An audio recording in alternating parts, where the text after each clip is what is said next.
জিগাইব কথা কয় না কে ডাক দে ভাই আব্দুর রহমান আব্দুল সত্তার খালেক এই আবু বকর তোর বউরে দি জান্নাত দিছি তোর কি কোনো কথা আছে পুরুষ মানুষ তো যতই কষ্ট হোক চোখ দিয়ে পানি পড়ে কথা কয় না পানি পড়ে পুরুষ মানুষকে আল্লাহ তাআলা এই সম্পদটা দিয়ে বানাইছে হাজারো কষ্ট পুরুষ সহ্য করতে পারে মেয়ে সহ্য করতে পারে না আমার ভাইরা ডাক দে কই তোর কি কোনো পরামর্শ আছে তোর কি কোনো কথা আছে কই ডাক দে কই আল্লাহ গো আমার তো কিছু করার নাই কিন্তু একটাই কথা আল্লাহ এমন দেশে জন্ম দিয়েছেন যেই দেশের ভিতরে নারী নির্যাতনের মামলা আছে আল্লাহ পুরুষ নির্যাতনের মামলা নেই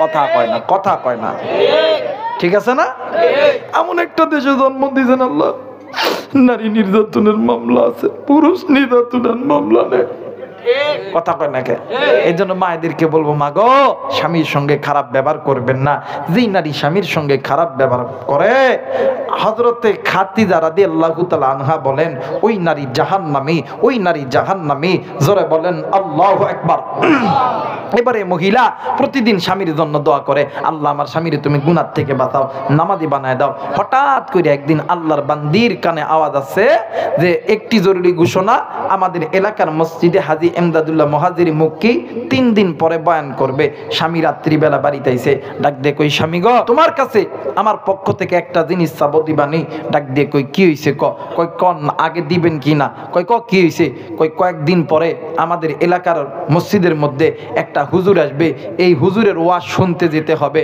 ডাক দিয়ে কই শোন হুজুর কি নামাজের কথা কয় কই নামাজের কথা কয় কি কয় না এটা তো আমি জানি না কই শোন নামাজের কথা কইলে কিন্তু আমি থাকতাম না ওয়াজ শুনবো ঠিকই নামাজের কথা কইলে আমি কথা কয় না নামাজের কথা কইলে আমি থাকবো না এইবারে কোনো রকম ভাবে পান পুশিং দিয়ে পাঠায় দিছে এই বেটা যায় দেখে মসজিদ এমন ফুল বসার জায়গা নাই করবে কি একেবারে ঠেলতে হুজুর যে জায়গা ওয়াজ করবে বসবে হুজুরের একদম সামনে দেয় বসে গেছে হুজুর এসে ওই জায়গায় বসার পরেই চক্ষুটা বন্ধ করিয়া দেখে এই জায়গার ভিতর সমস্ত মানুষ ভালো কিন্তু সামনে যেটা বসছে ওটাই নামাজর ওটা কিশোর জোরে ক পিছনের বাইরে কি খারাপ লাগতেছে আমি যদি আর 10টা মিনিট বলি আপনারা কি থাকবেন না চলে যাবেন আমার ভাইরা আমার বন্ধুগণ ডাক দিয়ে হুজুর ডাক দেখো আল্লাহ আজকে আর নামাজের ওয়াজ করতাম না আজকে জান্নাত জাহান্নামের ওয়াজ করতাম হুজুর ওয়াজ করে আর এই নামাজ শুরু একটু পরে ডাক দেখে নামাজের কথা কইলে থাকতাম না চলে দিতাম নামাজের কথা কইলে থাকতাম না চলে যেতাম হুজুর 2 থেকে 3 ঘন্টা ওয়াজ করছে কোনো রকম পরিবর্তন হয় নাই এরপরে দেখবেন যারা হক্কানে পীর বুজুর্গ এরা ওয়াজের লাস্টে তওবা করায় মাথার পাগড়ি এমন করে ছাড়া দেয় আসেন ভাই আমরা সবাই তওবা করি হুজুর যখন পাগড়ি ছাড়ায় দিছে সর্বপ্রথম এই নামাজ সুর এই বেটা হুজুরের পাগড়ি ধরছে সুবহানাল্লাহ বলবেন না ধরাইছেন কে জোরে বলেন কে ইন্নাকা লা তাহদি মান আহবাবতা ওয়ালাকিন্নাল্লাহা ইয়াহদি মান ইয়াশা হেদায়েতের মালিক কে আমার ভাইরা আমার বন্ধুগণ এই হুজুরের পাগড়ি যখন ধরছে হুজুর ডাক দেখো আল্লাহ শুরুতে যদি নামাজের কথা কই এই বেটা চলে যাবো গা হুজুর ডাক দেখো বলেন আমরা কেউ গুনাহ করতাম না হাতের গুনাহ চোখের গুনাহ কানের গুনাহ নফসের গুনাহ আমরা কেউ করতাম না হারাম খেতাম না এক পর্যায়ে হুজুর চক্ষুটা বন্ধ করে দেখে বেটা হুজুরের তালে পড়ে গেছে এক পর্যায়ে হুজুর ডাক দেখো বলেন নামাজ বাদে অন্য কোনো কাজই করতাম না সুবহানাল্লাহ কইবেন না আস্তে বলে বাড়ির যায় কইন সুবহানাল্লাহ আরেকবার বাড়ির যায় কইন সুবহানাল্লাহ ডাক দিয়ে কই নামাজ বাদে অন্য কোনো কাজ করতাম না এই নামাজ পড়ে ডাক দেখো হ্যাঁ ঠিকই আছে না আগে নামাজ পরে কাজ সুবহানাল্লাহ কইবেন না কই আগে নামাজ পরে এই বেটা কিছুক্ষণ পরে আর হুশ ফিরছে কিরে নামাজের কথা কইছে এই পাগড়ি ছাড়া দে বইয়ের উপরে কই এই ফকিন্নের বেটি তুই আমারে কই পাঠাইছস কই কেন কি হইছে কই কি হইছে এত খেপকে কই হুজুর নামাজের কথা কইছে কই তাই নাকি কই হ্যাঁ কই কেমন করে কইছে আরে কইছে তো কইছে পাগড়ি ধরে কইছে সুবহানাল্লাহ কইবেন না মুসলমান ভাইরা আমার বন্ধুরা রে স্ত্রী সঙ্গে সঙ্গে আল্লাহর শুকরিয়া আদায় করতেছে আলহামদুলিল্লাহ স্বামী ডাক দিয়ে কই বিবি তুমি কেন আলহামদুলিল্লাহ বলো না? ডাক দিয়ে কই বিবি রে আপনি এমন একজন ব্যক্তির পাগড়ি ধরেছে আপনি জানেননি এই হাদি এমদাদুল্লাহ মুহাজিরি মক্কি রহমাতুল্লাহ আলাইহি এমন একজন আল্লাহর ওলি প্রতি রাত্রি বেলা ঘুমানোর আগে আমার মায়ার নবীর দেখার মানে আমার মায়ার নবীর সঙ্গে সাক্ষাৎ কইরা ঘুমাইতো। শুধু তাই নয় এই হাজী এমদাদুল্লাহ মুহাজিরি মক্কি রহমাতুল্লাহ আলাইহির পাগড়িটা ধরিয়া আপনি যে নামাজের কথা বইলাইছেন স্বামী গো রাত্রে যখন গভীর হইবে হাজী এমদাদুল্লাহ মুহাজিরি মক্কি রহমাতুল্লাহ আলাইহি তাহাজ্জুদ নামাজ যখন আদায় করবে এই পাগড়িটা পুরিয়া নামাজ আদায় করবে। নামাজের শেষে আল্লাহর কাছে দুই হাত তুলে দোয়া করবে, আল্লাহ আজকে আমার এই পাগড়ি দ্বারা যারা দোয়া করেছে আল্লাহ আপনি তাদেরকে আর তুমি বেনামাজি রাখবা না, তুমি নামাজি বানা দিও। একটু আওয়াজ করে বলেন সুবহানাল্লাহ। মুসলমান বন্ধুরি আরে কুড়িদার টুকরা যুবক কেমনে তুমি গুনাহ করে যুবক, এর যুবক কেমনে তুমি গুনাহ করো, এই গুনাহ তোমাদেরকে আল্লাহর জাহান্নামে নিয়ে যাবে। ও বাজার কোন দিকে কোন নজর নেই, খুব খেয়াল করে শোনা চাই রে বন্ধু। হযরত আবু বকর রাদিয়াল্লাহু তাআলা আনহুর জামানার ভিতরে হযরত আবু বকর রাদিয়াল্লাহু তাআলা আনহুর জামানার ভিতরে আল্লাহর নবীর একজন সাহাবী দুনিয়া থেকে মারা গেছে। হযরত আবু বকর নিজে আল্লাহর বান্দার কাফনের কাফন পরায়া দিয়েছে। হযরত আবু বকর নিজেই গোসল করছে। এরা বন্ধু গোসল করার পর হযরত আবু বকর নিজেই জানাজার নামাজের ইমামতি করতেছে। কিন্তু বাবাজি গো হযরত আবু বকর তিনবার জানাজার নামাজের নিয়ত ছেড়ে দিয়েছে। জোরে বলেন কয়বার? আরেকবার বলেন কয়বার? তিনবার নামাজের নিয়ত ছেড়ে দিয়েছে। ও বাজান পিছন থেকে আরেকজন সাহাবী ডাক দিয়ে কই হুজুর গো আপনি তিনবার কেন নামাজ ছাড়ছেন বলেন না? হুজুর ডাক দিয়ে কই বাবা আমি নজর কইরা দেখি আমি যখন প্রথমবার যখন আল্লাহু আকবার বলেছি আমি নজর কইরা দেখি এই মৃত ব্যক্তির কাফনের কাপড়ের ভিতরে ঠিক পায়ের দিকে কি যেন নড়াচড়া করতেছে। আমি এই বই নামাজের নিয়ত ছেড়ে দিয়েছি। দ্বিতীয়বার আমি নজর কইরা দেখি এই মৃত ব্যক্তির মাঞ্জা এবং কোমরের এই জায়গার ভিতরে কি যেন নড়াচড়া করতেছে। আমি এই বই নামাজের নিয়ত ছেড়ে দিয়েছি। তৃতীয়বার আমি যখন আল্লাহু আকবার বলে যখন নিয়ত করছি আর আসাবি আমি আবু বকর নজর কইরা দেখি এই মৃত ব্যক্তির ঠিক এই বডি বুকের এই জায়গার ভিতরে কি যেন নড়াচড়া করতেছে। আমি এই বই নামাজের নিয়ত ছেড়ে দিয়েছে। সাহাবী ডাক দিয়ে কই হুজুর আপনি যদি অনুমতি দেন তাইলে আমরা এই লাশের কাফনটা একটু চেক করতে চাই। হযরত আবু বকর ডাক দিয়ে কই বাবা গো তোমরা এই লাশের কাপড়টা একটু চেক করে নাও।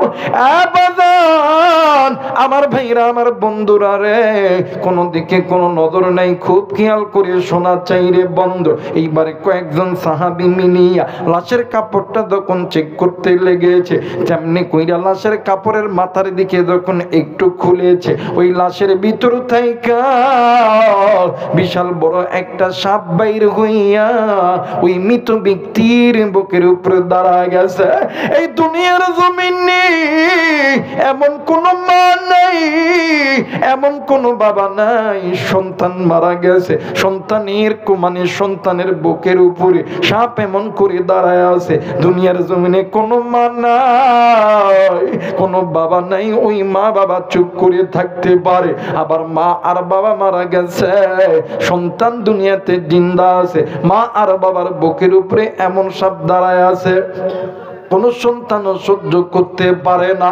সাহাবীরা কান্দি আবু বকর কান্দে। ওই মৃত ব্যক্তির একটা ছেলে সন্তান, একটা কন্যা সন্তান, ওই দুইটা সন্তানও কান্দে। এর মুসলমান বন্ধু, একটা পর্যায়ে হযরত আবু বকর এক পা দুই পা করিয়া ওই সাপের কাছে নিয়া ডেক দিয়ে কই, সাপরে তুমি একটু আল্লাহর রাস্তে আল্লাহর নামের জিকিরখানা বন্ধ করো। তুমি বলো বলো এই জায়গায় তুমি কেন আইছো, তোমার পরিচয় কি বলো না। সাপের জবান আমার আল্লাহ মানুষের জবানে পরিণত করেছে। সাপ ডাক দিয়ে কই, ওরে নবীর সাহাবী, আপনি আমারে চিনবেন না, আমি আপনারে চিনি। আপনি নবীর সাহাবী, জলিলুল কদর সাহাবী, আপনার নাম হইল হযরত আবু বকর। একটু আওয়াজ করে বলেন সুবহানাল্লাহ, আরেকবার বলেন সুবহানাল্লাহ। মুসলমান ভাইরা আমার বন্ধুগণ, হযরত আবু বকর কিং কর্তব্য বিমূঢ় হয়ে গেল। ডাক দিয়ে কই, সরপরে বলো তো দেখি এই জায়গায় তুমি কেন আইছো। ডাক দিয়ে কই, হুজুর আমি এই জায়গায় একাই আসি নাই, আমার সঙ্গে আরো 69টি সাপ এই ব্যক্তির জন্য কবরের মধ্যে অপেক্ষা করতেছে। ছেলে সন্তান কান্দে, কন্যা সন্তান কান্দে, সাহাবীরাও কান্দে। এক পর্যায়ে হযরত আবু বকর ডাক দিয়ে কই, বাবা গো তোমার মা কি জিন্দা আছে বলো না। ডাক দিয়ে কই, হুজুর আমার মা জিন্দা আছে, আমার মা ঘরের ভিতরে। ডাক দিয়ে কই, বাবা গো আমি তোমার মায়ের সঙ্গে কথা বলবো গো বাবা। এইবারে হযরত আবু বকর মৃত ব্যক্তির স্ত্রীর সঙ্গে কথা যখন বলতে লাগতেছিল, হযরত আবু বকর ডাক দিয়ে কই, বল স্বামীর সবচেয়ে গোপন খবর থাকে স্ত্রীর কাছে। বোন গো তুমি বলো বলো তোমার স্বামী কি তোমার সঙ্গে কোনোদিন কি কোনো খারাপ ব্যবহার করেছে? এইবার বিবি ডাক দিয়ে কই, হুজুর আমি যেই দিন থেকে এই বাড়ির পুত্রবধূ হয়েছি আল্লাহর কসম দিয়ে বলি ওই দিন থেকে আমার স্বামী আমার সঙ্গে উচ্চ গলায় কোনোদিন কোনো কথা বলে নাই। একটু আওয়াজ করে বলেন সুবহানাল্লাহ। এই মুসলমান বাবাইরা রে আমার, এইবার হযরত আবু বকর ডাক দিয়ে কই, বাবা গো তোমার দাদা দাদি কি জিন্দা আছে? ডাক দিয়ে কই, জি হ্যাঁ আমার দাদা দাদি জিন্দা আছে। আর কলিজার টুকরো বন্ধু আমার ভাইরা, আমার বাবাজিরা রে, হযরত আবু বকর পাশের ঘরে যাইয়া নজর কইরা দেখে বৃদ্ধ মার বাবা এতিমের মতন ডুকরে ডুকরে কান্দে। আবু বকরকে ডাক দিয়ে কই, আবু বকর আমার সন্তান কি এমন গুনাহের কাজ করছে যে গুনাহের কাজ করার কারণে আমার আল্লাহ আমার সন্তানকে এমন আযাবের ভিতরে দিয়েছে? আরে আবু বকর আমি মা আমি বাবা কি সহ্য করতে পারি? এই দুনিয়ার জমিনে সন্তান চোর হোক ডাকাত হোক, সন্তান লুচ্চা হোক বদমাইশ হোক, এই সন্তানকে মা বাবার চোখের সামনে কেউ যদি আগুনের মধ্যে নিক্ষেপ করে, কেউ যদি গালি দেয়, এই দুনিয়ার জমিনে এমন কোন মা নাই, এমন কোন বাবা নাই ওই সন্তানের সামনে চুপ করে বসে থাকতে পারে। মা আর বাবা ডাক দিয়ে কই, আবু বকর তোমার কাছে বলতেছি, তোমার কাছে বলতেছি আমার সন্তান যদি আল্লাহর দরবারে কোনোদিন কোনো খারাপ কাজ করে থাকে, আমরা মা আর বাবা আমরা দুজন মাফ করিয়ে দিলাম। ডাক দিয়ে কই, আবু বকর আমি মায়ের সন্তান, আমি মায়ের সঙ্গে কোনোদিন যদি কোনো খারাপ কাজ করে থাকে, কোনো হালাল কোনো খারাপ আচরণ করে থাকে, আমরা মা আর বাবা আমাদের সন্তানকে মাফ করে দিলাম। একটু আওয়াজ করে বলেন সুবহানাল্লাহ, আরেকবার বলেন সুবহানাল্লাহ। মিমতে মক্কা মিমতে মিনার মিমতে মদিনা, মুসলমান সেই মিমের মাকে চিনলি না, কথা বলেন ঠিক কিনা? মিমতে মক্কা মিমতে মিনার মিমতে মদিনা, মুসলমান সেই মিমের মাকে চিনলি না। জনম দুঃখিনী মা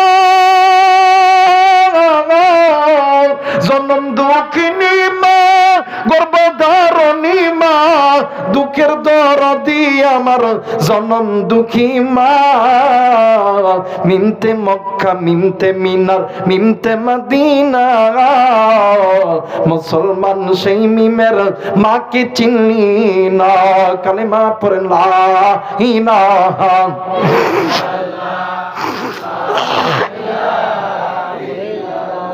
আরো জোরে লা ইলাহা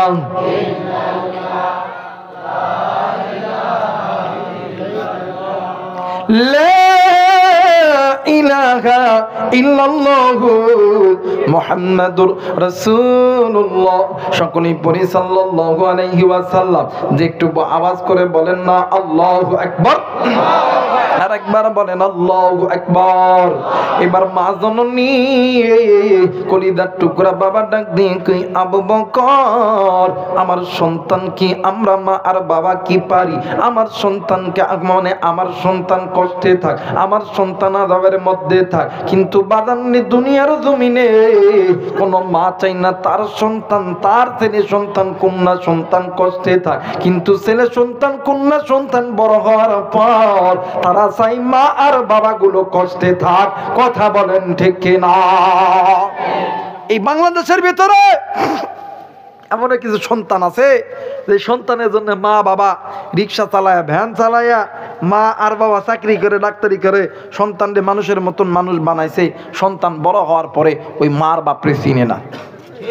কথা কয় না কে? ওই বাড়িতে একটা কুটনি আছে, সারা রাত কানের মধ্যে পড়া দেয়। কথা কয় না কে? আর ওই পান পাইয়া হাই হাই রে মায়ে কয় আমি মারে ভাত দিতাম না। কথা কয় না কে? মা গো ও বাবা, এটার কারণ আপনি মার বাবা। এখন বলবেন হুজুর আপনারা আমাদেরকে দোষাইতেছেন, কারণ কি? দোষাইব না কেন বলেন তো দেখি। ফ্যাক্টরি যদি ভালো হয় মাল, ফ্যাক্টরি যদি ভালো হয় মাল। আমাদের সমাজে এমনও কিছু মানে বয়স্ক মানুষ আছে, চেয়ারম্যান মেম্বার যখনই দেখবে ডাকবে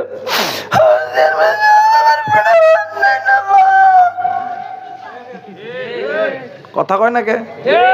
এমন কিছু বুড়া আছে খালি চেয়ারম্যান মেম্বার দেখলেই হয় কিছু করা দেবো। চাচা কান্দেন কে? কথা কয় না? চাচা কান্দেন কে? আপনি যদি গুনাহমুক্ত জিন্দেগি গড়াইতে পারতেন, আপনার সন্তান গুনাহমুক্ত জিন্দেগি গড়াইতো। আপনি মা বাপরে কষ্ট দেওয়া এটা হইতেছে গুনাহের কাজ। আপনি যদি আপনার মা বাবারে মহাব্বত করতেন, আপনার সন্তান আপনাকে ভালোবাসতো। কথা বলেন ঠিক কিনা? আমার ভাইরা, আমার বন্ধুগণ, এই সমাজের ভিতরে এমনও সন্তান আছে মা বাবা সন্তানের জন্য সব কিছু করতে রাজি আছে, কিন্তু সন্তান হাই হাই কার কথা শুনিয়া মা আর বাপরে দূরে সরায় দেয়। কিন্তু আমি তাদেরকে বলবো, যুবক, এই দুনিয়ার জমিনে বন্ধু বান্ধব স্ত্রী সন্তান সকলেই তোমারে ভালোবাসে স্বার্থের লোভে। স্বার্থ ছাড়া দুইজন ব্যক্তি ভালোবাসে, একজন হইল মা আর একজন হইল বাবা। যারা আস্তে কথা কইব না বইয়ের কামাই খাওয়ালো। কথা বলেন ঠিক কিনা? এই আমার হাতে একটা টিস্যু দেখতেছেন, এইটা যদি কাগজ হয় আর এই কাগজের এই জায়গার ভিতরে যদি একজন পুরুষ লিখে দেয় তালাক, কথা কয় না? জোরে কয় না? এই তালাক লেখার সঙ্গে সঙ্গে ওই যে জান কলজা ময়না যার কথায় মার বাপরে বাদ দিস নাই, ওইটা তুরে দইরা এই পাবনা জেলখানায় বলবো। আর মা বাবা রিক্সা চালায়, ভ্যান চালায়, দিন মজুরি কাজ করে চেয়ারম্যান মেম্বার আওয়ামী লীগ বিএনপির নেতাকে ধরাইয়া জমি বেচা জায়গা বেচা তোরে ওই পাবনা কোর্ট থেকে তোরে জামিনে মুক্তি করবে। কথা বলেন ঠিক কিনা? এর নাম হইল মা, এর নাম হইল বাবা। আমার নবী বলেন, দুনিয়াতেই যেই সন্তান পিতা মাতাকে খুশি করবে, হাসরের ময়দানে আমি নবী সুপারিশ করিয়া জান্নাতে ঢুকাইয়া দেব। নবীর সুপারিশের দাম আছে না? কথা বলেন আছে না? আমার ভাইরা বলেন তো দিকে, হাসরের ময়দানে আমার নবী যদি আমারে কয় এটা আমার উম্মত না, ফেরেশতারা তাকাইব। আল্লাহ কইবে কি রে দাঁড়ায়ছিস কে? আল্লাহ এত বড় আলেম, নবী উম্মত থেকে খারিজ করে দিল। কোপা কোপা দাঁড়া করস করতে কোপা আলেম হইছে কি হইছে? আমার নবী কইছে এটা আমার উম্মত না, ওরা জাহান্নামে ঢোকা। কথা বলেন ঠিক কিনা? একজন রিক্সা চালায়, ভ্যান চালায়, দিন মজুরি কাজ করে। আমার নবী যদি কয় আল্লাহ এটা আমার উম্মত, ফেরেশতারা দাঁড়ায় দেখবো, ফেরেশতারা কইবো আল্লাহ গো, কয়ে দাঁড়া আছে ওকে, কয়ে ফকির ভিক্ষা করে, ভ্যান চালায়, দান লাগায়, কয়ে আমার নবী যারা উম্মত কইয়া দাবি করছে, রিক্সা চালক হোক, ভ্যান চালক হোক, দিন মজুর হোক, এর জলদি কইরা জান্নাতের মধ্যে ঢোকা। আমার ভাইরা, ওই নবী বলতেছিলেন দুনিয়াতে যেই সন্তানগুলো পিতামাতাকে খুশি করবে, আমি নবী হাসরের ময়দানে সুপারিশ করিয়া জান্নাতে ঢোকামো। আওয়াজ করে বলেন আল্লাহু আকবার। আমার ভাইরা, আমার বন্ধুগণ, যে কথা বলতেছিলাম, আমার আল্লাহ বলেন ওয়াকাদা রাব্বুকা আল্লা তা'বুদু ইল্লা ইয়াহু ওয়া বিল ওয়ালিদাইনি ইহসানা। দুনিয়াতে যেই বান্দা বান্দী পিতামাতার প্রতি ইহসান করবে, দয়া করবে, মায়া করবে, মহব্বত করবে, আমি আল্লাহর জান্নাতের দরজা ওই বান্দা বান্দির জন্য খুলে যাবে। আওয়াজ করে বলেন আল্লাহু আকবার। আর যে বান্দা বান্দিগুলো দুনিয়াতে পিতামাতার সঙ্গে নাফরমানি করবে, পিতামাতাকে মহব্বত করবে না, ভালোবাসবে না, হাসরের ময়দানে আমি আল্লাহর জান্নাত তার জন্য খুলবে না। একটু আওয়াজ করে বলেন আল্লাহু আকবার। এই দুনিয়ার জমিনে এমনও সন্তান আছে মা আর বাপরে সালাম দেয় না, কিন্তু শ্বশুর শাশুড়িরে সালাম দেয়। এই যারা আস্তে কথা, কে আমি কিন্তু দোয়া করে দেব। আমার ভাইরা, আমার বন্ধুগণ, যে কথা বলতেছিলাম একটু আমার দিকে লক্ষ্য করেন। বর্তমান আমার বাংলাদেশে কিছু কিছু যুবক আছে, হাই হাই শ্বশুরে সালাম দেয়, ফোন দেয়া, সকালবেলা ঘুমোচ্ছে নিয়ে ওইটাই ফোন দেয়া, আব্বা আসসালামু আলাইকুম, কিন্তু নিজের বাপ আর মা ঘরের মধ্যে অসুস্থ অবস্থায় পড়ে আছে, একটা বার কয় না আব্বা আপনি কি ভালো আছেন, কথা কয় না কেন? অথচ এই মা এই বাবা ওই সন্তানের পেছনে কোটি কোটি টাকা খরচ করছে, কোনদিন সন্তানকে কষ্টের ভিতর রাখে নাই। কথা বলেন ঠিক কিনা? আরে যুবক, তুই তোর শ্বশুর শাশুড়ির খেদমত কর, ইসলাম বাধা দেয় নাই, কিন্তু শ্বশুর শাশুড়ির আগে তুই তোর মা আর বাবার খেদমত কর। কারণ হইল পিতামাতার চেহারার দিকে তাকাইলে কবুল হজের সওয়াব পাওয়া যায়, শ্বশুর শাশুড়ির চেহারার দিকে তাকাইলে কবুল হজের সওয়াব পাওয়া যায় না। কথা বলেন ঠিক কিনা? সার দেওয়া লাগবে ধানের জমিত, সার দেওয়া লাগবে পেঁয়াজের জমিত, এছাড়া সার দেয় ঘাসের জমিত। কথা বলে কে? সার দেওয়া লাগবে ধানের জমিত, পেঁয়াজের জমিত, এটা বাদ দিয়ে কেউ যদি ঘাসের জমি দিয়ে আল্লাহ যদি আল্লাহ পেঁয়াজ দেন, ধান দেন, পেঁয়াজ দেন, ধান দেন, হবে না। জায়গা মতন দিলে কাজ হবে, নতুবা কাজ হবে। আমার মেয়েরা, আমার বন্ধুগণ, আল্লাহ নবীর কাছে অনেক সময় সাহাবীরা দোয়া নিতে যাইতেন। কি নিতে যাইতেন? যারা বলেন কি নিতে যাইতেন? দোয়া নিতে যাইতেন। আর এই দোয়া যখন নিতে যাইতেন, আল্লাহ নবী জিজ্ঞেস করতো, সাহাবীরে তোমাদের মা বাবা কি জিন্দা আছে? ডাক দিয়ে কই, জি হুজুর আমাদের মা বাবা জিন্দা আছে। যদি বলে যে জিন্দা আছে, আল্লাহর নবী এমন রাগ হইতো, ডাক দিয়ে কই, সাহাবীরে তোমার মা বাড়িতে আছে, জিন্দা আছে, বাবা জিন্দা আছে, তোমার যদি দোয়ার দরকার হয় মা আর বাবার কাছে দাও। আওয়াজ করে বলেন আল্লাহু আকবার। আমার সমাজের ভিতরে অনেক যুবক আমাদেরকে ফোন দেয়, হুজুর এটা দোয়া করেন আল্লাহ যাতে আর্মি বানায়, পুলিশ বানায়, বিডিআর বানায়, র্যাব বানায়। অনেক মুরব্বী আছেন, হুজুর একটু দোয়া করেন, ব্যবসা শুরু করছি, আল্লাহ যাতে বরকত দেয়। আর ভোটের সময় আসলে তো কথাই নাই, এক নেতা 5 বার করে সালাম, কথা হয় না, কথা বলে কেন? আমি এই দুঃখে সালামই নেই না, কারণ ওই সালাম দিয়ে ও যে যেহেতু হুজুর আপনি মরেন, আমি ওই কারণে কিছু কেন, আমি মরি না, আমার ডাক তোর কাছে দেখ, কারণ সালাম নিলে তো এটা আমার কাছে আসবে, ওই জন্য লেও না, তোর সালাম তোর কাছে থাকবে, তোর সালাম তোর কাছে থাক। আমার ভাইরা, আমার বন্ধুগণ, যে কথা বলতেছিলাম, আল্লাহ এমন দোয়া চাই কি চাই না? কথা বলেন, আলেমদের কাছে দোয়া চাই না? এই শুক্রবারের দিন জুম্মার নামাজের পরে অনেক লোক ডাক দেখে, হুজুর একটু দোয়া করেন আল্লাহ যাতে আমার সন্তানকে কবুল করে, হুজুর একটু দোয়া করেন আল্লাহ যাতে আমার সন্তান পরীক্ষা দিতেছে, পরীক্ষা যাতে ভালো হয়, হুজুর দোয়া করেন এই বাজারে একটা দোকান দিছি, ব্যবসার মধ্যে যাতে বরকত হয়। দোয়া চাই না? কথা কয় এই যুবক, দোয়া চাও না? আমার মেয়েরা, আমার বন্ধুগণ, আলেমরা দোয়া করলে আলেমদের দোয়া কবুল হয়, কিন্তু আলেমদের দোয়ার আগে দুইজন ব্যক্তির দোয়া আল্লাহর দরবারে কবুল হয়। কলিদার টুকরা মুরব্বী, কলিদার টুকরা যুবক, কেমন করে বুঝাইলে বুঝবেন, কি দিয়ে বুঝাইলে বুঝবেন? বুঝানোর তো কোনো ভাষা আমার কাছে নাই, এই কোরআন আমার কাছে আছে। এই কোরআনটা মাথায় নিয়ে কইতেছি, যদি কোনো মা আর বাবা সন্তানের জন্য, মা আর বাবা সন্তানের জন্য আল্লাহর কাছে হাত তুলে, ওই হাত আল্লাহর কাছে তুলতে দেরি হবে, আল্লাহ কবুল করতে দেরি করবে না।